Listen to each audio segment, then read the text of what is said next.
با افتخار 30 سالگی استقلالیت دولتی جمهوری تاجیکستان و سالهای رشد دهات، سیاحی و هنرهای مردمی با تشبث وزارت مهنت، مهاجرت و شغل اهالی جمهوری تاجیکستان در مؤسسه دولتی باغ ایرم دور جنبستی فستیوال جمهوریوی هنر به از ضربوت دایر گردید. در این روز نمای باغ فضای فرهنگی داشت و هنرمندان مسئول زحمت خود را به معرض تماشا گذاشتند.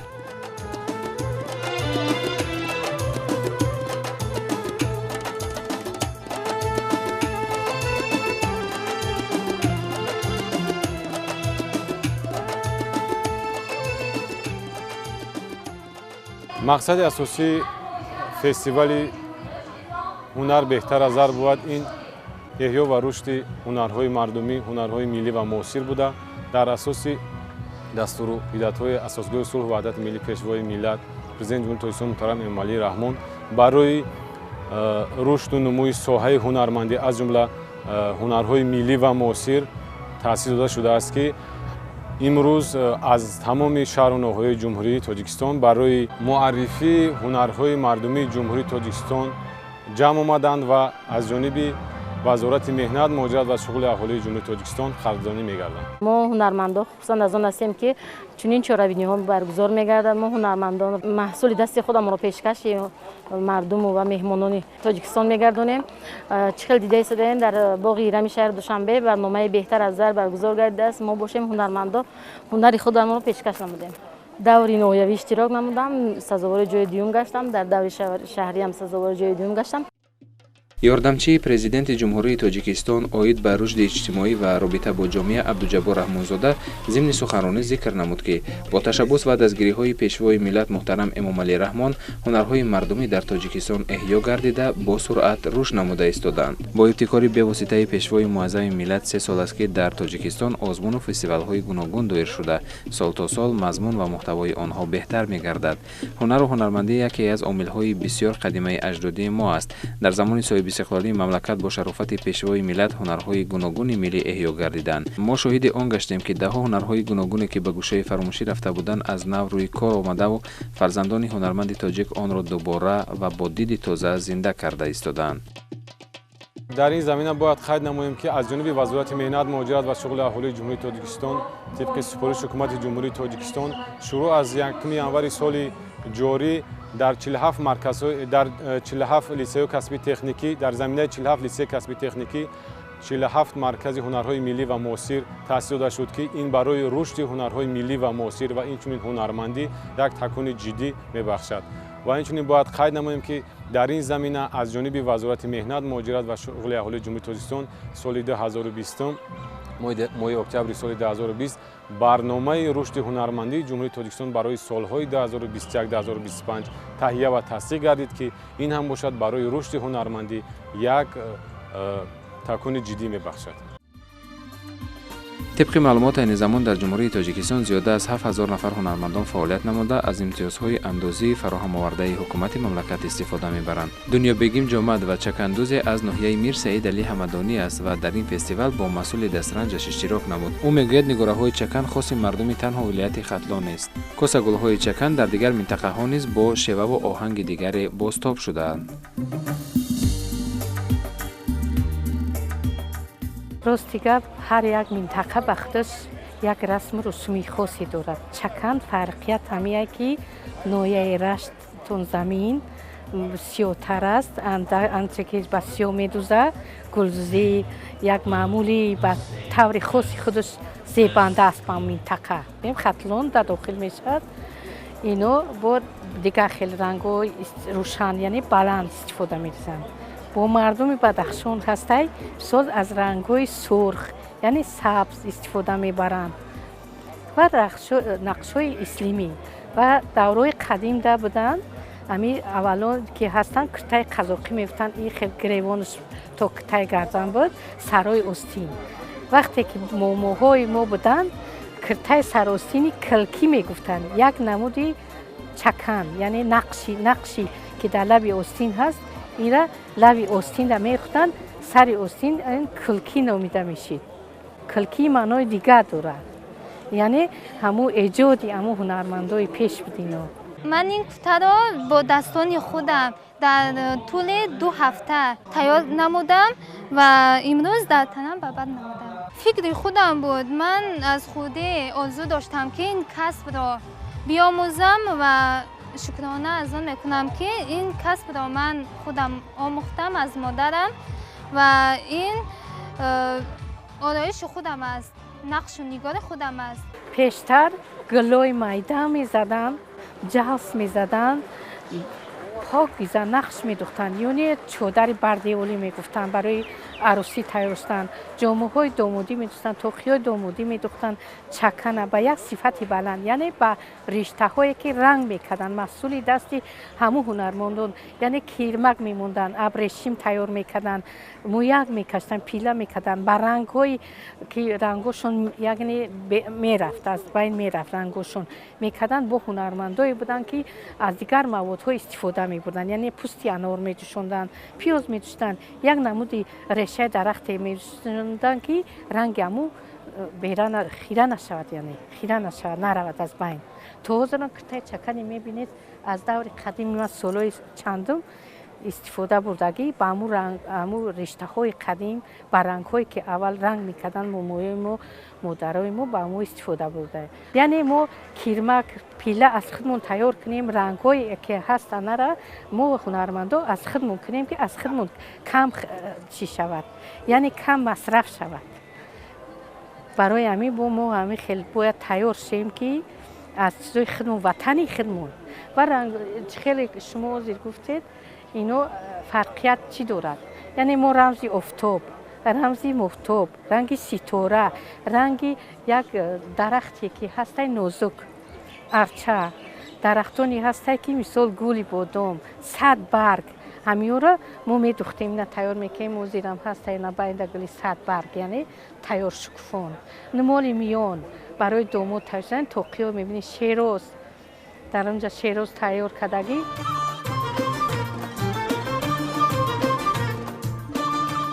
با ژرفنگری و محتوای نگاره‌های چکن و عموماً آفریده‌های گذشتگان میتوان به نتیجه رسید که آن را نباید ساده و عامیانه و غیر علمی دید، زیرا در آن آفریده‌ها اندیشه‌های عمیق فلسفی یک ملت تاریخ 6-7 هزار ساله داشته بازتاب می‌گردد. به اندیشه این بانوی هنرمند چکندوزی امروز صبر و تحمل و مهارت خاص را طلب می‌کند. ما در این راه اول اهل عائله و بعداً شوقمندان را برای آموزش فرا می‌گیریم. اگر میل داشته باشند در فرصت کوتاه چکندوزی ماهر می‌شوند.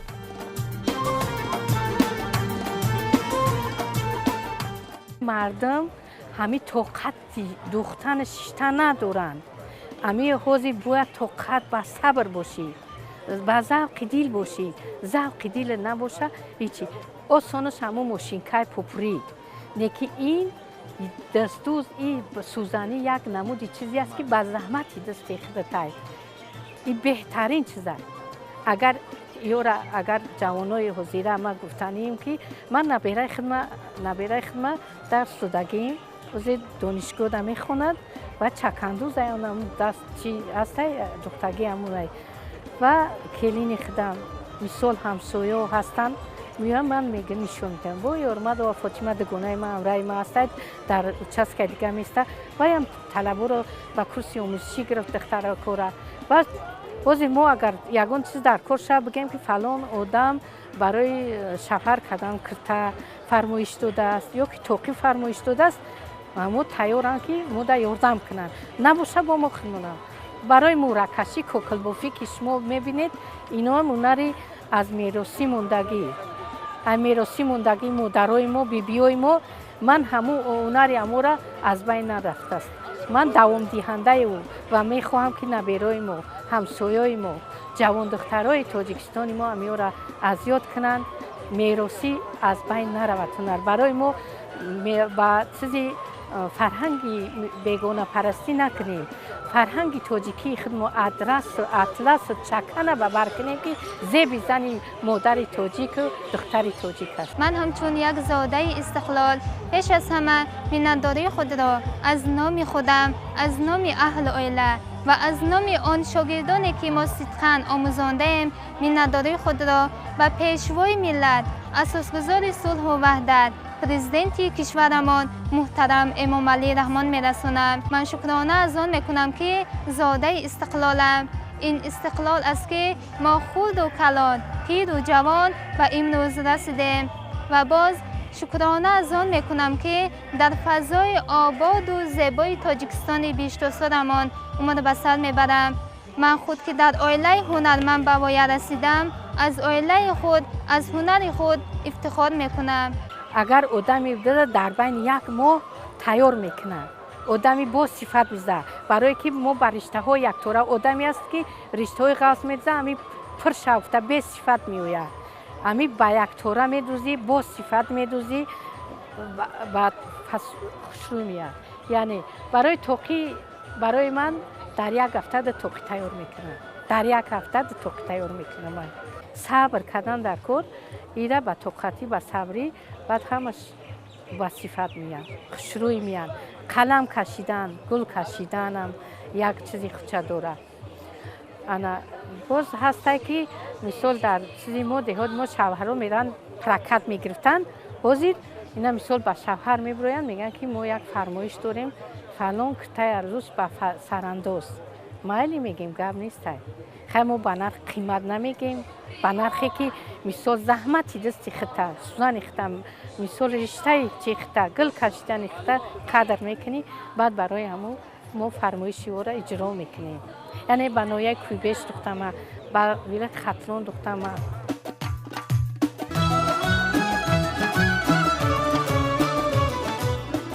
در زمینه دستگیری‌ها و سیاست فرهنگ پرورانه پیشوای ملت با مقصد احیا و معرفی هنر والای تاجیکان در عرصه بین‌المللی، سالهای 2019-2021 سالهای رشد دهات، سیاحی و هنرهای مردمی اعلام گردیدند که در این زمینه به رشد هنر مردمی تکان جدی بخشیده شد. باید گفت که در این سالها از جانب حکومت مملکت یک چند امتیازها برای رشد منبع هنر و هنرمندی به کاسبان داده شد که این هم از غمخواری دولت و حکومت شهادت می‌دهد. زرگران میگویند با دستگیری و توجه حکومت مملکت این ساحه نیز رشد کرده است. باید قید کنیم که صنعت زرگری، صنعت عملی و آرایشی مردم تاجیک به شما رفته. این طول عصر هاست که از جانب استاهای چیردست تاجیک به خاطر آفریدن زیبایی، یعنی که هنر زرگری از متال های قیمت بها، انیقترش از طلای نقره، یعنی که این صنعت کارکرد کرده می شود و آن محصولاتی که از این متال ها ساخته می شود اساساً برای آرایش زنان و مادران استفاده برده می شود. و باید قید کنیم که امروز با پیشرفت علم و تکنولوژی نیز صنعت زرگری رشد کرده است و آن دستگاه و تجهیزات و تکنولوژی های معاصری که برای کارکرد و بسته‌بندی این نمود متال ها ساخته شدند تا اندازه کار استاها را نیز سبکتر کرده است و خوشبختانه در مؤسسه دولتی مرکز تعلیم کلانسالان تاجیکستان طول چند سال است که این اختصاص، یعنی که هنر زرگری به کسب آموزان آموزانیده می شود و خوشبختانه علاکه دستپروران مؤسسه دولتی مرکز تعلیم کلانسالان تاجیکستان امروز استاهای ماهر شده در کارگاه و کارخانه ها و همچون استاهای علاهیده به هنر زرگری مشغول هستند و در بعضی تکنیکی مرکز ما تمام دستگاه و تجهیزات هایی که خاصی هنر زرگری می باشد مهیا است. از تماشای نمایشگاه معلوم گردید که زرگران حالا هم نوهای مصنوعات زرگری، دستپانه، قلف گریبان، گوشواره، خالچوب، چالبند، زیره، نقره پوشک و غیره را خیلی ماهرانه می‌سازند و از روی هنرشان زندگیشان را پیش می‌برند.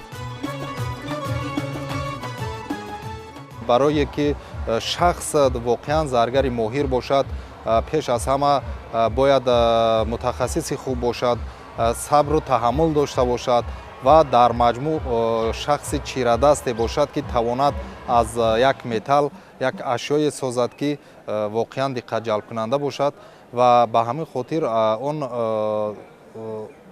محصولات های زرگری که از متال های طلای نقره و از سنگ های قیمت بها و کم بها ساخته می شود. این تقریبا از ساختن یک انگشتری یا یک گوشواره یا یک گردنبند یا یک دستبند از 15 روز سر شده آن طرف و تا 1 ماه و 2 ماه را در بر میگیرد ساختن یک اشیا. گرچند زرگری تاریخاً کسب زنانه و مردانه بود، در عصرهای میانه و گذشته به مردان بیشتر منسوب گشت، اما در دوره صاحب استقلالی تاجیکستان دختران تاجیک به این کسب میل و توجه زیاد ظاهر کردند. آن نقش و نگارهایی که در صنعت زرگری استفاده برده می شود، نقش و نگارها را به مثل گلهای چکن و اینها خاص منطقه ها می باشد و استاها پیش از آنی که یک محصولات زرگری می آفرند حتما نقش آن را پیش از همه می آفرند، می کشند در روی کاغذ و در اساس آن محصولات خود را می آفرند و این خاص منطقه های گوناگون تاجیکستان هم می باشد. نقش و نگارهایی که در صنعت زرگری استفاده برده می شود هم اون نقش و نگارهایی که خاص منطقه بدخشان است، خاص منطقه ختلان است، سوغد و زرافشان است، در صنعت زرگری استفاده برده می شود.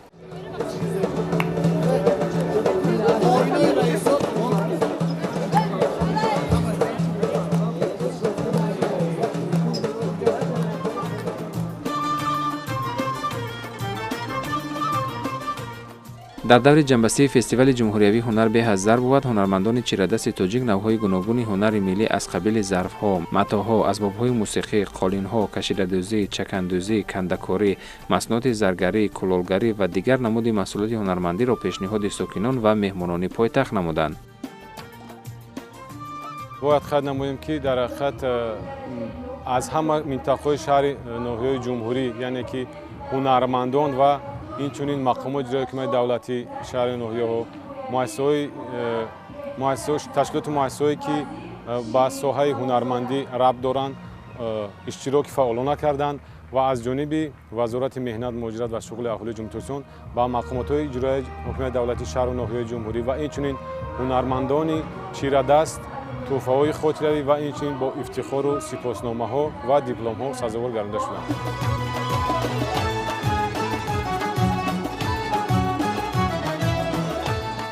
امینه دایره‌ساز در فستیوال اسباب‌های موسیقی سنتی تاجیک را به معرض تماشا گذاشت که هر بیننده را به وجد می‌آورد. این هنرمند تاجیک میگوید با اهل عائله وقتی خود را صرف این هنر می‌کنند و جهتی به میراث گذاشتن این کسب به شاگردان تا جای موفق نشدند. محصول دست ما زیاد می باشد. ما به خاطر امروز سالی سودای سیاحی می باشد، ما محصول خرد خود را پیشکش سیاحان گرداندیم.